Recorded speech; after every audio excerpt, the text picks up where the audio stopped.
So hey guys, welcome to my channel the cute Tuli. Welcome to আমাদের আরও একটা brand new ব্লগে। কারণ আজকে আমি চলে এসেছি অনেক অনেক অনেক দিন পরে। অনেক দিন গ্যাপ হয়ে গেছে, অনেক দিন বলা ভুল, অনেক মাস গ্যাপ হয়ে গেছে। তো ভাবলাম যে না, আবার স্টার্ট করি। তো বেশি কথা না বাড়িয়ে আজকে ব্লগটাকে শ্যুট করি। আজকে হচ্ছে সানডে। আজকে আমি একটু বেরোবো, অনেক দিন পর আমরা এইভাবে বেরোচ্ছি, একটু লং ট্যুরে যাব কোথাও। লং মানে একদম হাইয়েস্ট লং না, বাট মোটামুটি কাছাকাছির মধ্যেই কিছু একটু লং কোথাও যাবো। বাট কোথায় যাবো, কী যাবো, কিনে যাবো, আমি কিচ্ছু জানি না। সেটা সায়ন জানে। সায়ন গেছে একটু ফ্রেশ হতে, দেন ও ফ্রেশ হয়ে আসছে। আর আমি এখানে বসেছি আমার মেক ওভার করতে। তো আমি মেকআপটা করে নিই পুরোপুরি প্রপারলি। ফেস এখন এরকম নর্মাল আছে, জাস্ট একটু হালকা টাচ আপ দেবো। আমি তো পুরো রেডি হয়ে যাবো, কারণ আমি পুরো ভারী মেকআপ করতে একদম পছন্দ করি না। তো চলো তাড়াতাড়ি করে নিই, কথাটা না বাড়িয়ে। আর কী করছি কী না করছি সেটা তোমাদের সাথে শেয়ার করছি। তো চলো, এখন আমি ফুললি রেডি হয়ে গেছি। আর রেডি হয়ে আমি অনেক কিছু কাজ করে নিয়েছি, মিডলে আর ব্লগ করা হয়নি। কারণ আমি এই বাড়িতে এসেছি, মানে আমার বাড়িতে এসেছি। আমার বাড়িতে এসে আমি যে পুরো আমার আউটফিটটা তোমাদের সাথে শেয়ার করলাম, এরকম লাগছে। আর তার মধ্যে তোমরা একটা নিউ জিনিস দেখতে পাচ্ছ, এটা আমার সেকেন্ড ট্যাটু। আমি ভিডিও করতে পারিনি। আর একটু চুপ করে, এদের সামনে ব্লগ করা যায় না একদম, মানে আমার দুই বাড়িতেই পুরো বিড়াল ভর্তি। তো যাই হোক, এটা আমার সেকেন্ড ট্যাটু। এটার সাথে কোনো ভিডিও করা হয়নি, জাস্ট একটা রিলস আছে যেটা আমি তোমাদের সাথে শেয়ার করবো পরে। আস্তে আস্তে সব কিছু আমি টুকটাক ভিডিও করে রেখেছি। বাট স্টিল এখন 4টে বাজে, আমরা রেডি হচ্ছিলাম 1টা থেকে। খেয়েছি, খেতে বেরিয়েছি, মিডলে ব্লগ করা হয়নি। এসছি আমার এখানের মা বাপি গেছে একটু দিদির বাড়িতে। তো আমার মাসির মেয়ে দিদির বাড়িতে গেছে। দেন আমি আমার কুকুর বিড়ালদেরকে খাওয়াতে এসেছিলাম, খাইয়ে দাঁড়িয়ে এখন 4টে বাজে, আমরা বেরোচ্ছি। তো চলো এখন বেরোই, আর সায়ন বাইরে অপেক্ষা করছে। তো চলো, এই যে সায়ন এখানে, ও রেডি হয়ে যাচ্ছে পুরোপুরি রাজার সাথে, পুরো প্রপার রেডি। অনেকদিন পর দেখছো। কোথায় যাচ্ছি কি যাচ্ছে আমি কিছু বলিনি, আমি কারণ জানি না। তুই জানিস, তুই একটু শেয়ার করে দে।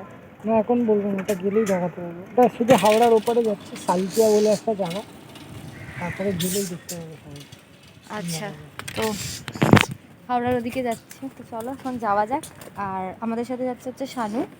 তো শানু অর্ধেক রাস্তায় মিট করবে, অর্ধেক না, এই সামনাসামনি মিট করবে। আমি বাড়ি থেকে বেরোই, শানু এলে তারপরে একসাথে দেখা হচ্ছে। তো চলো।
ফাইনালি আমরা চলে এসেছি যে মন্দিরটায় আসার কথা হচ্ছিলো। এটা একটা নিউ মন্দির, আর সামনে নাকি ওই দূরে ভোলে বাবাটা অনেক বড়োভাবে আছে। তো সবে আমরা পৌঁছালাম জাস্ট। মুখ চোখের অবস্থা তো খুব খারাপ হয়ে গেছে, আর কতটা সাউন্ড আসছে জানি না, বাট স্টিল আমার মনে হয় যে ভালোই আছে। তো চলো এখন যাওয়া যাক সামনে। শানু আর সায়ন যাচ্ছে আর দেখছে বারবার। তো যাই হোক, চলো সামনে যাই, গিয়ে দেখি আর তোমাদের সাথে সব কিছু শেয়ার করি। তো মন্দিরের একদম সামনে ঢুকতেই পড়বে একটা রাউন্ড শেপের গার্ডেন টাইপের এখানটা। আর সাইডে আছে অনেক ধরনের চারা, হতে পারে এটা শাক, আমি ঠিক চিনি না শাক কিংবা চারা গাছ। যাই হোক, খুব সুন্দর পুরো গার্ডেনটা, পুরো ফুলে ফুলে ভরা। আর একদম ফ্রন্টে যে মন্দিরটা আছে সেটা হচ্ছে এটা, ঢুকতেই আমাদের এটা পড়বে। আর ওই যে পেছনে ভোলে বাবা একটু একটু করে উঁকি মারছে, হ্যাঁ ওই মন্দিরটার পেছনেই আছেন ভোলে বাবা। যে বড় ভোলে বাবাটার জন্য আসা, তিনি হচ্ছে একদম নদীর ধারে, সেটাও তোমাদের সাথে শেয়ার করবো। তো এখানে আমরা জুতো টুতো খুলে উঠে গেলাম এখন মেন মন্দিরে। এখানে ঢুকতেই আমাদের ভোলে বাবার দর্শন হয়ে যাবে, যেখানে পুজোও চলছে। পুরোহিত মশাই খুব ভালো করে এখানে পুজো দিচ্ছেন আর সবাই প্রণাম করছে। এখানে সাইডে সাইডে আরও অনেক ভগবান রয়েছেন, গণেশ ঠাকুর, লক্ষ্মী ঠাকুর, বজরংবলী, অনেক ঠাকুর আছে এখানে।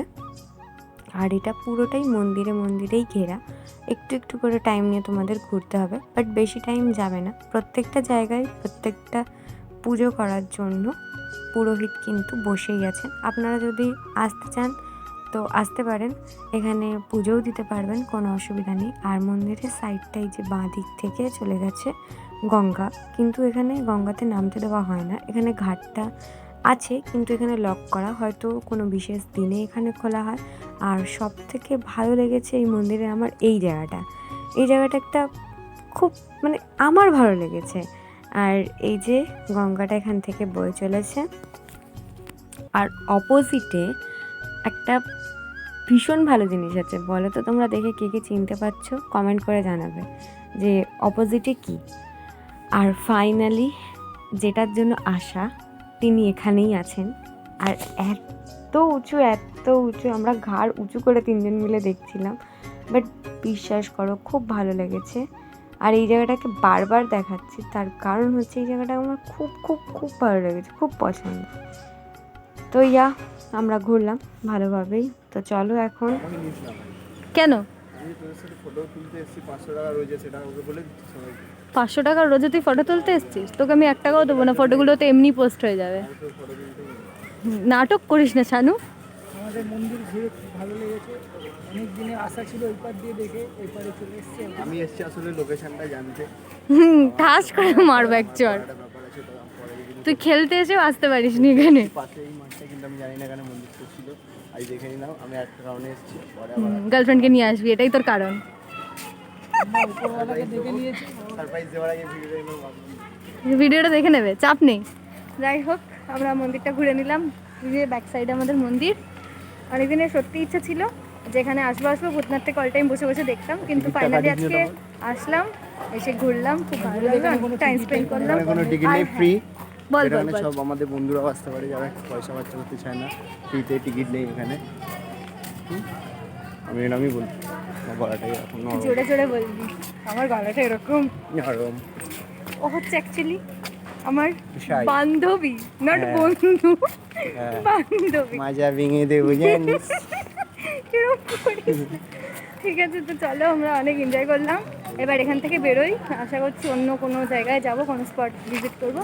তো কী করছি কী না করছি দেখতে থাকবো। চলে এসেছি আমরা একটা নতুন জায়গায়, আবার ওপার থেকে এপারে গঙ্গার ঘাটে। ওপারেও গঙ্গার ঘাটে ছিল, এপারেও গঙ্গার ঘাট, কিন্তু এটা কোথায় বলো তো? সবাই অনেকবার দেখেছো হয়তো এই জায়গাটা, ভূতনাথ ঘাট। ঠিক আছে, ভূতনাথ থেকে একটু সাইডে, ভূতনাথ ওদিকে, আর আমরা ছিলাম আমরা ছিলাম ওই জায়গাটায়। কোথায় গেল? হ্যাঁ, এই যে এই জায়গাটাতে। আমরা কত দূরে দূরে যাচ্ছি সাঁতার কেটে কেটে। আমরা যদি কাজ যেতে পারতাম। শানু যা।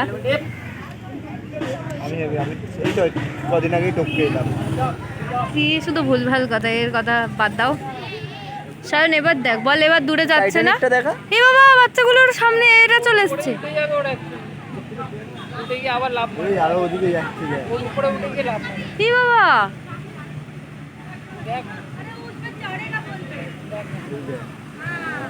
হায় ভগবান,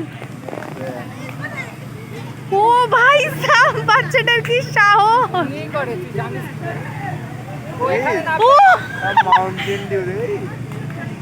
মাউন্টেন ডিউ। উড়ি তেরি, একজন পেছনে একজন সামনে, ওই দেখো ঝাঁপে ঝাঁপে উড়ে যাচ্ছে।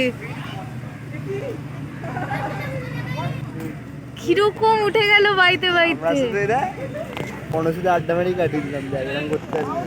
সত্যি কথা, সিরিয়াসলি কোনো ভয় নেই এদের। কিভাবে উঠলো! ওদিকে ঝগড়া চলছে। এরা খুব সুন্দর গান গাইছিল কিছুক্ষণ আগে, এখন স্টপ হয়ে গেছে। আর লিটারালি এখান থেকে পুরো ঢেউয়ের মতন আসতে শুরু করেছে। যাই হোক, এখানে এখন চিল মারি, আড্ডা বাড্ডা দিই, পরে বাড়ি যাই। বাড়ি যেতে তোমাদের সাথে কথা হবে। সো ফাইনালি আমরা বাড়িতে অনেকক্ষণ আগে চলে এসেছি। তারপরে একটু রেস্ট নিয়ে আমরা একটু বেরিয়েছিলাম। আর একদম এন্ড অফ দ্য মোমেন্টে চলে এসেছি, কারণ এখন বাড়ি যাব, খাবার দাবার নেওয়া হয়ে গেছে, বাড়ি যাব, খাওয়া দাবো, শোবো। তার আগে আমি আমার বাচ্চাদের সাথে একটুখানি দাঁড়িয়ে আড্ডা দিচ্ছিলাম, কারণ এখানে আমাকে টাইম স্পেন্ড করতেই হয় রাত্রিবেলা করে একটুখানি। তো ভাবলাম এখনই ভিডিওটা তোমাদের সাথে শেয়ারও করি, সাথে সাথে অফও করি। আর সায়ন ওই যে ঘুরে বেড়াচ্ছে। হ্যাঁ কি বলছিস? সায়ন দেখছে ডিরেক্টর, ওই যে ওরা সব সাঙ্গ পাঙ্গ আমাদের। তো ওদেরকে প্রত্যেকদিন আমাদেরকে এরকম একটুখানি করে কী বলে আদর করতে হয়। খেতে দিই না দিই সেটা ব্যাপার না, কিন্তু দাঁড়িয়ে একটুখানি আদর করে দিতে হয়। তো রাত্রিবেলা বেরিয়েছিলাম, আদর করা হয়ে গেছে। ব্যাস আজকের ভিডিওটা এইটুখানি। এরপরে ভাবছি যে প্রপারভাবে ভিডিও দেবো, জানি না কতটা কি হবে, বাট স্টিল আমি চেষ্টা করবো আমার দিক থেকে ব্লগ না ছাড়ি, শর্ট দেওয়ার চেষ্টা করব।